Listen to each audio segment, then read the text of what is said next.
Hello, and welcome back to another video. In this one, we're going to cover Go's version of enums, or enumerations, which Go calls iota. And if you haven't programmed with enums in other languages like Java or C#, we'll still cover the whole entire concept behind enums/iota. So to jump right into what is an enum or an iota, let's say that we're going to build a program that prints what year a college student is in. Now, without assigning a bunch of different strings to some student variable, we might have found it simpler, or someone else, if we're going and looking at some legacy code, might have found it easier to just assign numbers to a particular college year. So let's see what that kind of looks like. So I'm going to have college year, and we'll actually assume that this is a new student. So we'll say new student college year. This is a very long variable name and I don't recommend it, but we'll go with 1. And 1 should represent freshman. All right. And so let's say that we later wanted to switch off of what the new student, what their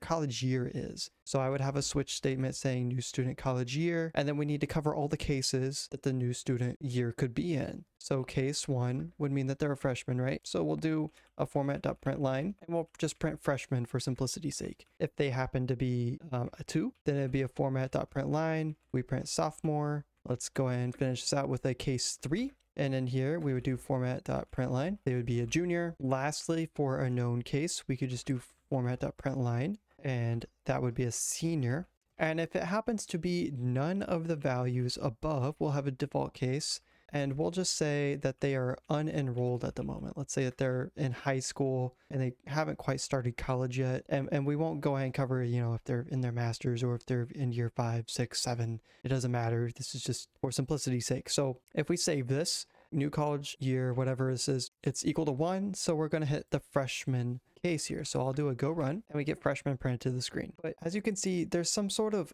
cognitive complexity with this program. We're assigning some arbitrary value to some sort of like strings. So this would actually be a good case to use maybe like a dictionary or something, but there's other good cases for using iotas too. And it's to assign this internal knowledge. And so I don't want to have to keep in my head that 1 is going to be equivalent to freshman, 2 is going to be a sophomore. I'd rather just have another meaningful code name for this, such as freshman, sophomore, junior, and senior. And that's where Go's iota can save us from this. So let's go ahead and define an iota that contains all of this internal knowledge that we have right here. When we want to define an iota, we should do it typically at the top of our file. And you also want to use a type alias, and I'll explain that here soon. So when you do a type alias, it's basically just giving another name to a type. So I'm going to create a new type for us called college year, and it's going to alias the int type. And this is how every iota should start, is that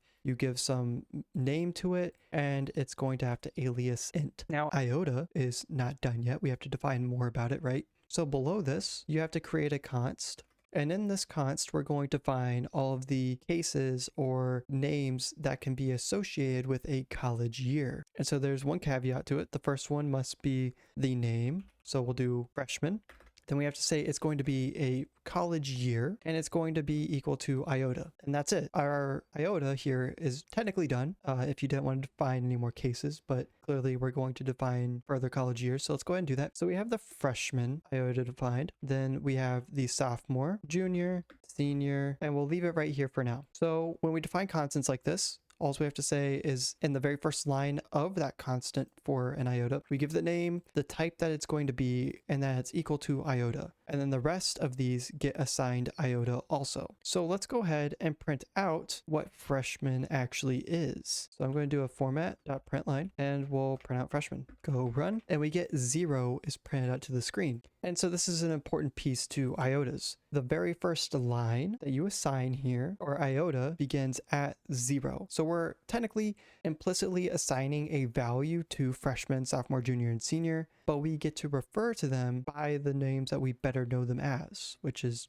freshman, sophomore, junior, senior. Now let's say that you didn't want to do that. Then you could just do iota plus 1, and that's perfectly valid. So let's do another go run, and we see that freshman is now equal to 1. But what would you think that sophomore is? Let's go ahead and run that.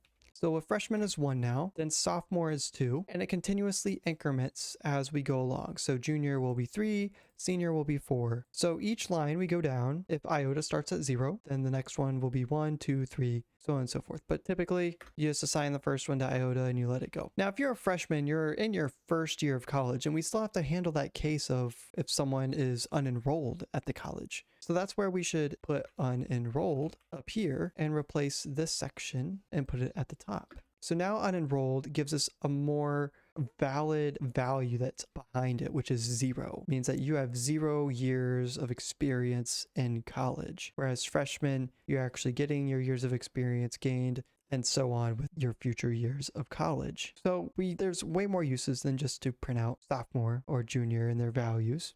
Let's take a look at a variable of it. So here I will create my college year, which no longer is valid anymore, but I'll go ahead and make it a senior. And so now I can check if I am a senior by just doing my college year equals senior.